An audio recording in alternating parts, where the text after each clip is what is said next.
2018년에 제정이 된 근로자의 날을 지금 민주당에서 선거를 앞두고 노동절로 바꿔서 법정 공휴일로 만들겠다고 지금 난리법석을 두고 지금 법안 발의에 들어갔습니다.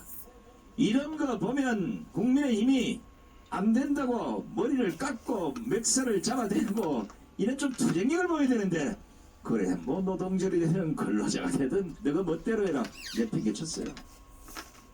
제가 개인적으로 우리 김경재 전 의원님이 국민의힘 비상대책위원장 한 6개월만 맡으면 전부 다 아마 개가천선을 할 수 있을 거라고 봅니다.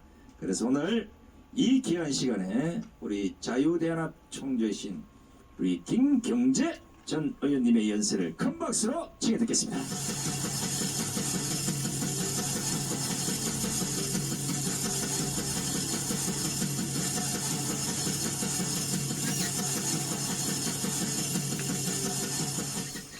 안녕하십니까. 오늘 우리 사회자께서 내게 너무 과분한 말씀을 해서 무슨 말을 하다 다 잊어먹어 버렸습니다. 국내 정치의 당면한 문제에 대해서는 여러분이 말씀하셨고, 특히 박찬종 의원님, 이규택 의원님이 충분하게 설명을 하셔서 저는 말을 많이 생략할 수가 있게 됐습니다.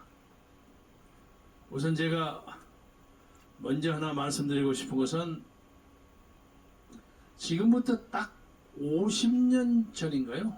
그렇죠. 50년 전 1961년 5.16이 벌어졌던 시절에 제가 대학 2학년이었습니다. 그런데 대학 초년병 때는 열심히 그 친구들이 뭐 데이트를 한다, 뭐 집단 뭐 모임을 한다 바빴는데, 우리 같은 좋은 놈들은 그럴 겨를도 없고 먹고 살기가 없어서 가정교사를 어쩔쩔 메고 그러고 살았어요.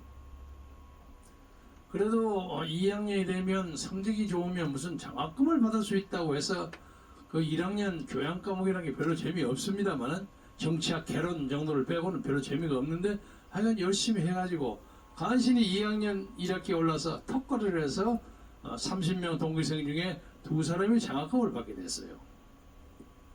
그런데 하나는 삼성장학금이고 하나는 함춘장학금입니다. 삼성장학금은 학비하고 생활비를 주고 함춘장학금은 학비만 면제가 돼요. 근데 재수 좋게 제가 뭐 0.1인가 2인가 많아가지고 그 학점이 함춘장학금을 받게 됐어요. 그래서 참 표정 관리를 하고 다닐 그런 입장이 됐는데, 갑자기 선배 몇 사람이 저한테 연락을 하기를 네 그 물리대 앞에 항림다방에 좀 나와 그러더라고요. 그땐 그 사람들의 위세가 대단했습니다. 그 나갔더니, 야, 네 어떻게 매판 자본의 돈을 받아서 공부를 한단 말이냐? 그 삼성이 매판 자본이다. 그래서 매판이라고 여러분 아십니까? 요새는 이제 많이 지나간 옛날 얘기가 되었습니다만, 이 한자어인데 장사치 중에서 자기 개인의 이익을 추구하기 위해서 국가의 이익을 버려버리는 사람, 그런 것을 돈 벌기 위해서는 그런 것을 그냥 아무렇지도 않게 생각하는 사람, 소위 돈을 벌기 위해서는 그냥 지옥이라도 배를 모는 중상주의자, 이런 사람을 중국에서 매판 자본가라고 불렀습니다. 그런데 당시 그 사람들이 그 삼성이 매판 자본인데 어떻게 그런 돈을 받느냐 이거예요. 그래서 제가 돈을 안 받으면 가정교사하고 좀 어렵게 먹고 살 게 없는데 어떡합니까? 야, 가정교사하고 하는 것도 가난한 사람의 빈곤과 그런 것을 접할 수 있는 좋은 교육 기회야. 너 그거 삼성 계속 받으면 가만히 있지 못해? 우리 가만 안 있어? 압력을 먹는단 말이에요. 그래서 새카만 시골 촌놈으로 그 압력에 넘어갔어요. 그래서 제가 삼성을 포기하고 함춘장학금만 받았습니다. 그래서 제 대신 삼성을 받은 이종률 전 의원, 세상을 떠났어요. 유감스럽게. 이 친구는 좀 제법 잘 사는 애예요. 그러니까 얘가 막 미안해 하는 거죠. 그래서 제가 가끔 그 물리대 앞에서 뭐 밥을 먹다가 막걸리를 먹다가 돈이 없으면 이종렬이 전화합니다. 야 종렬아 이거 좀 나와봐. 그래가지고 뭐 어쩌고저쩌고 하다. 야 너 돈 있냐? 이거 좀 갚아라. 그리고 걔가 몇 번 내다가 나중에 화를 벌컥 내더라고. 야 이거 한 번 두 번 아니지 이거 너무하잖아. 아, 미안하다. 그런 시절이 있었습니다. 지금부터 딱 50년 전입니다. 그런데 그렇게 매판 자본으로 몰렸던 삼성이 대한민국의 세금의 20%를 냅니다. 대한민국의 GDP의 22%를 차지합니다. 수십만의 사람을 먹여 살립니다. 반도체에서는 세계 1등이에요. 그런데 그 담당했던 이건희 회장이 공교롭게 제가 동갑입니다. 세상을 떠났는데 그 사람의 재산의 30조 재산의 60%인 16조를 그렇죠. 16조를 사회에 환원합니다. 돈 많은 사람이 돈을 가지고 욕심 부는데 여러 가지 문제점 뭐 이야기가 많습니다만 여러분 이런 얘기 들으셨는지 모르겠어요. 옛날에 이병철 회장이 천당에를 먼저 가 있었는데 그 다음에 정주영 회장이 와가지고 너무 급하게 오는 동안에 준비가 안 돼가지고 병철 형님 제 5만 원만 빌려주십시오. 그러다는 거예요. 아니 너 돈 없는데 안 가져왔는데 아니 자네는 돈 안 가져와서 저도 깜빡 급하게 오느라고 돈을 못 가져왔습니다. 그 얘기가 뭐냐면 천하의 부자인 이병철 정주영 회장도 세상을 떠나서 천국에 갔을 때는 돈 한 푼 없는 무일푼이 된다 하는 재미있는 에피소드예요. 그 비슷한 얘기를 이건희 회장이 이런 얘기를 해서요. 천국에 가는 데 입는 수의에는 주머니가 없다. 삼성 계열을 위해서는 마누라고 자식은 다 바꾼다. 그거는 빼고. 그런 사람이 한때 오해도 받고 뭐 어쩌고 했지만은 세상을 떠남으로써 그 양반이 위대함이 보여요. 다른 사람들이 많이 얘기했기 때문에 더 이상 얘기 안 하겠습니다만은 아무튼 자본주의 사회에서 돈을 열심히 버는 것이 미덕이 돼야 합니다. 근데 경우에 따라서 돈을 버는데 약간의 문제점이 있고 하면 법률의 재판을 받아야죠. 그런데 요새 이재용이가 받은 법은 아무리 생각해보다 엉터리야. 박근혜 전 대통령하고 뭐 정유라 말 사는데 좀 도와주십시오. 그랬더니 그 말 사갖고 그것도 없어지는 것도 아니잖아요. 말 30몇 억인가 샀다는데 그거 좀 도와줬다고 해서 이게 간접적인 뇌물이야. 박근혜와 이재용이 경제적 공동체예요. 이런 식으로 박근혜는 20년을 선고받아서 지금 감옥소에 있어요. 그래서 지금 이건희 회장의 타겟은 이재용의 사면과 직결되는데 이재용의 사면은 동시에 박근혜 전 대통령과의 사면과도 직결됩니다. 그래서 이 정부가 아마 이재용을 빨리 풀어가지고 그냥 백신 좀 얻기 위해서 지금 빨리 미국에 보내고 싶은 생각이 간절한데 그렇게 하려면 박근혜까지 풀이한단 말이야. 그래서 지금 고민을 많이 하는 거 있는 걸로 압니다. 제가 여기서 문재인 대통령이 아직 대통령직에 계시니까 제가 점잖게 한마디 하겠습니다. 이재용을 사면 혹은 가석방 하시고 박근혜를 사면하십시오. 그것이 나라와 개인을 위해서 가장 좋은 방법이라고 생각합니다. 지금 문재인 정권은 쉽게 요약하자면 민주노총의 촛불혁명으로 혁명의 불길을 쳐봤습니다. 그래가지고 선거를 했는데 선거는 김경수의 드루킹 이 동원하는 매크로맵인가? 그거 가지고 그냥 홍보를 아우성해가지고 선거를 이겼어요. 근데 그렇게 난리 법석 선거를 해도 41% 땄어요. 41.1인가 2%예요. 그런데 그때 야당 두 사람이 홍준표 후보는 24% 그리고 안철수 후보가 21%예요. 그 보태면 45%예요. 그러니까 적어도 3점 몇 내지 4%가 야당이 이기는 거예요. 그 간단한 얘기요. 안철수와 홍준표가 단일화했으면 그때도 이기는 거야. 그 난리 법 없어졌어도 이것이 여러 가지로 우리 정치에 시사하는 바가 많습니다. 그리고 난 다음에 박지원과 김무성이를 시켜서 박근혜를 탄핵시키고, 그리고 그 사람들에게 마지막 벼슬을 주지 않았습니까? 다 지킨 게 있거든요. 박지원은 명목분이 국정원장 시키고, 그리고 요새 김무성은 이원 집정제로 개헌을 해서 적당하게 자기의 권세를 유지하는 방법에 은근히 문재인이가 동조하고 있다고 생각합니다. 이거 아까 박찬정 의원이 말씀 잘하셨죠? 그리고 그 과정에서 지금 삐걱삐걱해 권력이. 그래서 그 법무부 장관이 추미애니 조국이니 박범계니 막 시켜서 난리를 해도 잘 안 돼 이게. 왜? 정권이 흔드니까. 그리고 지금 작년 4월 15일에 선거에서 지금 재판에 걸린 것이 100개가 넘어요. 재검표를 안 시키는 거야 이 김명수라는 사람이. 내가 악담하고 싶지 않습니다만은 김명수는 헌정 70년상의 가장 최악의 대법원장으로 기록될 것입니다. 아니 이 선거의 문제는 6개월 안에 해결해야 합니다. 개표를 해야 돼. 틀리면 틀리고 맞으면 맞고 해야 될 거 아닙니까? 그걸 안 하고 뭉개고 있어. 무슨 놈이 그런 것이 대법원장이야.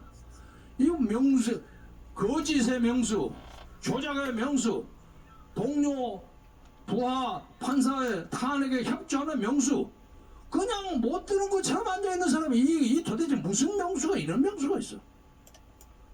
그래서 이 사람도 빨리 헌정사상 최악의 대법원장이라는 불명예를 벗기 위해서 빨리빨리 자기의 처신을 정리해야 합니다. 저도 이 김명수 대법원장 밑에서 말 한마디 했다고 2년 집행유예를 받았습니다. 한 1년 몇 개월 질질 끌어가지고 대법원까지 갔는데, 대법원의 합의부 4사람이 대법관이 나왔는데 그 중에 한 사람은 박근혜 때 임명된 사람이고 나머지 3사람은 문재인이가 임명한 사람이야. 공교롭게 그때 재판장은 노정희라는 여자 대법관이야. 이 사람 재판장이요. 나는 노씨하고 인연이라 악연이 있어서 그런지 대법관이 돼가지고 이것도 뭐 헌법 뭐 인권법 그 출신이에요. 뻔하죠. 기각해버리더라고요. 그 사람이 지금 어디냐? 중앙선거관리위원장이에요. 근데 그 사람이 중앙선거관리위원장을 하면서 이 나라 선거가 제대로 관리될 것인가 하는 데 저는 큰 퀘션 마크를 가집니다. 그래서 지금 이 나라가 백척의 간두에 서 있습니다. 제가 이 대목쯤에서 윤석열을 얘기하고 싶어요. 윤석열 전 총장에 대해서 제가 딱 일주일 전에 여기서 윤석열에 대해서 이런 것을 분명하게 해라 하고 권고했어요. 그것은 본인이 보셨을 겁니다. 그 사람의 볼만한 채널을 통해서 그 동영상도 전달됐습니다. 아무 소리가 없어요. 그런데 워낙 그 사건이 크기 때문에 자기로서는 정리가 잘 안 될 수도 있습니다. 그러나 겁먹지 마세요. 자기가 진심으로 사과하면 얼마든지 그걸 풀어내는 방법이 있습니다. 예를 들면 2012년 박근혜 후보가 대통령에 나왔을 때 저와 한광옥 의원, 한화갑 의원 셋이가 민주당에서 와서 박근혜를 지지 선언했습니다. 근데 그때 조건이 하나 있었어요. 박정희 대통령이 경제를 발전시키고 나라의 기강을 세우고 법치를 세우고 하는 거 다 인정하나 적어도 유신 등등으로서 이 나라 헌정을 유린한 것에 대해서 사과를 하지 않으면 우리 거기 조인할 수 없다. 그래서 박근혜 후보가 굉장히 애를 쓰다가 마지못해서 나중에 했어요. 그래서 우리가 그 명분을 듣고 박근혜 후보 캠프에 조인했습니다. 마찬가지 논리로 윤석열 전 총장이 당시 총장 당시에 박영수 특검에서 수사팀장으로 이거저거 막 모아가지고 그리고 박근혜에게 30년 구형을 때린 주역 중에 주역이요. 그래서 그것이 선고가 김명수 대법원에서 20년으로 돼 있어. 지금 그 20년의 형기에다가 나머지 무슨 국회의원 공천에 개입했다 하는 거 2년 보태서 22년을 형기로 살고 있는데 지금까지 1450, 1480일, 90일 감옥수에 있습니다. 이 감옥수에 박근혜를 집어넣은 구체적인 책임을 누가 가지고 있습니까? 저는 가장 중요한 것이 김무성이라고 생각합니다. 그리고 그 다음에 그 엉터리 재판 과정을 만든 윤석열과 박영수 특검이라고 생각합니다. 그리고 그것을 끝끝내 붙들고 있는 김명수가 최종적인 책임이 있습니다. 이것을 풀지 않고는 윤석열은 지가 하늘을 움직이는 재주가 있다고 할지라도 대한민국 대통령 못하는 거예요. 그래서 그 문제에 대해서 사과하고 사실을 밝히면 지금 우리나라에 지도자가 없어. 윤석열이 아까워. 인기도 상당해. 보아하니까 보수 기질도 있고 사람을 끌어갈 만해. 저쪽 지금 민주당 의원은 인물이 없어. 인물 빈곤이요. 그래서 아까 박찬정 의원이 얘기하시는 것처럼 이원 집정되면 적당히 의회 독재하려고 지금 꾸미고 있는 거예요. 이것을 과감하게 윤석열이 와서 깨야 되는 거예요. 깨기 위해서는 박근혜에 대한 사과를 빨리 할수록 좋습니다. 저는 한때 윤석열이라는 분이 나오기 전에 지나간 얘기입니다만 장난으로 하는 얘기입니다만 오 시장이 딱 당선했어요. 그런데 안철수 후보가 지원하지 않았으면 나는 어려웠다고 생각합니다. 물론 당시에 우리는 그 선거에 태극기 세력에 적어도 50만 이상의 조직된 표를 서울에서 동원했습니다. 여러분이 믿지 않아도 관계없어요. 이것을 주도했던 분은 정광훈 목사입니다. 그리고 25개의 개표소 주변에 적어도 1,500 내지 2,000명의 유유 인력을 놔두고 만약에 사태가 벌어지면 개표소를 포위해야 한다는 그런 생각까지도 각오를 하면서 했습니다. 민주주의 뭐니 떠들고 난리하는 사람도 선거 부정에 개표 부정에 가서 뛰어가서 목소리하고 아우성 질러오는 사람 없어요. 이름 모르는 사람, 낯선 사람, 불쌍한 백성들이 다 가서 그걸 지키고 있었습니다. 오세훈 후보도 아마 이거 잘 모를 거예요. 솔직히 말해서. 그러나 자꾸 이겼어요. 그건 오세훈의 승리야. 그러나 우리는 뒤에서 만족감을 얻고요. 우리는 그 나름의 포만감이 있습니다. 그런데 그 당시에 사실은 안철수의 공로를 절대 무시 못합니다. 근데 요새 국민의힘에서 하는 그 짓거리를 보니까 안철수 적당히 뭉개버리려고 하더라고요. 그러면 안 됩니다. 그래서 한때 나는 그 관계가 잘 된다고 한다면 이건 뭐 순전히 제 상상입니다. 적당한 사람이 없으면 1년 후에 본선거 할 때 안철수도 서울시장에서 일종의 영국권이 있지 않습니까? 그래서 안철수 서울시장하고 오세훈을 갖다가 대통령 후보로 세우면 이 콤비가 깨지지 않으면 선거를 문제 없이 이길 수 있겠구나. 안철수 니는 그래서 5년을 하고 더 하고 그러면 5년 후에 대통령에도 아직 나이가 젊어요. 충분히 할 수 있는 사람입니다. 이런 생각을 했는데 요새 국민의힘에서 뭐 나가는 거 보니까 뭐 안철수를 막 없애버리려고 하는 것 같아서 참 안타까워요. 아무튼 간에 안철수도 중요한 변수의 하나입니다. 그러나 이제 윤석열 전 총장이 나와서 앞장을 서서 윤석열과 안철수가 붙을 수도 있어요. 그러면 굉장히 근사한 경선이 벌어질 겁니다. 그리고 그것을 공동정부를 구성하는 그런 캠페인으로 나가면 누가 2등을 해도 관계없습니다. 그렇게 얘기해야 합니다. 그러기 위해서는 윤석열이가 아까워. 빨리빨리 그 문제에 대해서 얘기하지 않으면 찬스는 지나간다고 봅니다. 그래서 이제 남은 것은 대한민국의 헌정사상 가장 우습고 가장 말도 안 되고 가장 범죄적 조작으로 점철된 박근혜의 탄핵 재판에 검찰의 핵심에 있었던 윤석열 전 총장의 양심선언과 그에 따른 국민 앞에의 속죄와 용서가 필연적으로 필요하다고 생각합니다. 저 사람들은 아까 우리 박 의원이 말씀하신 것처럼 6월 들어서서 개헌안 발의하고 190명령에서 플러스 알파 그 문제도 없죠. 문제도 없죠. 김종인이가 앉아서 주요사에서 뭐 한번 옛날 MB파들 10여 명 동원하는 건 간단해. 그리고 찍어놓고 어디 도망가 버려. 그거 한참 있다가 국민투표? 국민투표도 적어도 현재의 선거관리위원회의 체제하에서 그 선거가 제대로 카운트되고 개표되고 하리라고는 아무 보장이 없습니다. 이렇게 되어버리면 이혼집정제의 그런 차제가 와버리면 우리는 그야말로 우리 자유, 민주, 평화, 평등을 주장하는 우리 자유민주주의자들은 갈 곳이 없게 됩니다. 갈 곳이 없게 됩니다. 그래서 이 문제를 결판을 내기 위해서라도 윤석열은 빨리 결단해야 합니다. 결단을 정 못할 경우에는 우리에게 대안이 없지 않습니다. 없지 않습니다. 그리고 오는 8월 15일 날 아마 그때쯤 저 사람들의 개헌 공작이 피크에 달할 겁니다.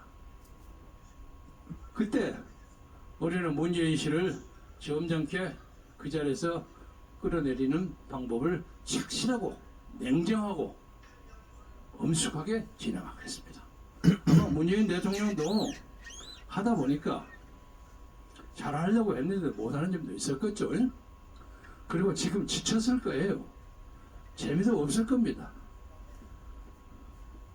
조 바이든하고 정상회담을 하러 간다는데 말을 서투러서 제대로 못할지는 모르겠으나 가서 별로 할 말도 없어. 저렇게 코드에도 과담하지 않고 그냥 미국어 딴짓 하다가 돌아가서 백신 좀 주시오 이럴 수도 없잖아요. 체면이 말이 아니지. 그러니까 이재용이나 좀 붙여볼까 이런 생각을 하니까 재미가 없어. 재미가 없고 나는 개인적으로 문재인 씨가 단 하나라도 이 나라의 평화 통일과 평화 공조를 위해서 그 나름의 어떤 이상주의자 생각을 가졌을 수 있다고 생각합니다.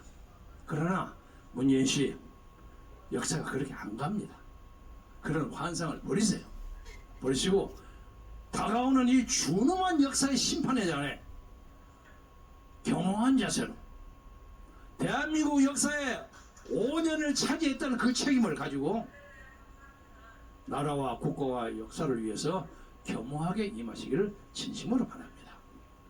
마지막으로 하나 말씀드리고 싶은 것은 제가 김무성 전 의원하고는 원서진 건 없는 사람입니다만 요새 하는 걸 보니까 가관이에요. 말 안 할 수가 없어. 그리고 또 유승민이라는 사람은 나는 지금도 탄핵하는데 전혀 변함이 없다. 지금도 그 상황 되면 또 탄핵에 앞장서겠다. 그 사람 그냥 빼버리고 그 대통령 근처에서 한참 떨어진 사람이니까 그 논평의 가치가 없어. 김무성이가 무슨 얘기를 했냐면 참 기가 막혀. 당시에 자기가 탄핵을 아니할 수 없었던 이유, 당시 청와대에서는 박근혜 대통령은 헌법재판소에서 그 탄핵안이 기각들이라고 생각했다는 거예요. 그렇게 되면 기각을 딱 하고 나면 그 다음에 민주노총 등등이 와 하고 촛불의 고박이 2, 3 그것이 벌어질 거라는 거예요. 그때 계엄령을 선포하든가 뭔가를 해서 그걸 잡으려고 하는 그런 계획이 있었다는 거예요.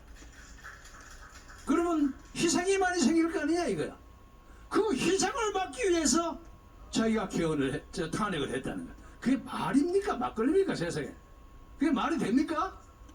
아니 이런 말도 안 되는 소리를 가지고 자기를 합리화해요. 대단히 미안하지만 지하에 계시는 창구에 계시는지 모르겠지만 그 아버지도 그 말 듣고 아이고 우리 아들이 뭔 말을 저렇게 한단가? 그러니까 말이 안 되는 얘기야. 그래서 김무성 씨는 역사에 박지원과 같이 박근혜를 탄핵한데 주역을 했다는 그래도 이름 석자는 나올 겁니다. 예? 나쁘든 좋든 나올 겁니다. 그리고 그것이 나중에 후일 역사가 어떻게 평가하리는 건 그 훗날 사람들에게 맡기고 지금 뭘 꾸미려고 하지 마세요. 더 추하게 됩니다. 내가 이것을 진심으로 말씀드리면서 그래도 옛날 알던 사람에게 이 정도의 충고를 해줘야 한다고 생각하고 마지막으로 윤은 사람에게 충성하지 않고 국가에 충성한다고 선언한 바 있어요. 말이 좋은 말이에요. 그러면 그대가 충성하는 국가는 무엇이고 어디에 있는가? 그다음에 자유민주주의 국가에 충성하고 그것을 지키기 위해서 나서십시오. 그러면 대한민국의 위대한 인물이 될 가능성이 아직도 있다고 생각합니다. 국민 여러분도 이 문제에 대해서 뜻을 모아서 한 지도자를 만드는 데는 수많은 문제점이 많습니다. 문제점이 많은데 지금 이 판국에서 이 나라를 끌어갈 수 있는 좋은 소양과 가능성을 가진 사람 윤석열을 무시하지 마시고 잘 보시고, 그러나 제 개인적인 생각, 저와 같은 생각을 가지고 있는 사람, 윤석열이가 그 문제를 어떤 식으로든지 사죄하지 않은 한 결코 윤석열을 대통령 후보로 밀 수가 없습니다. 이것을 알아주시길 바라면서 여러분의 건승과 행복을 빌어마지 않겠습니다. 고맙습니다.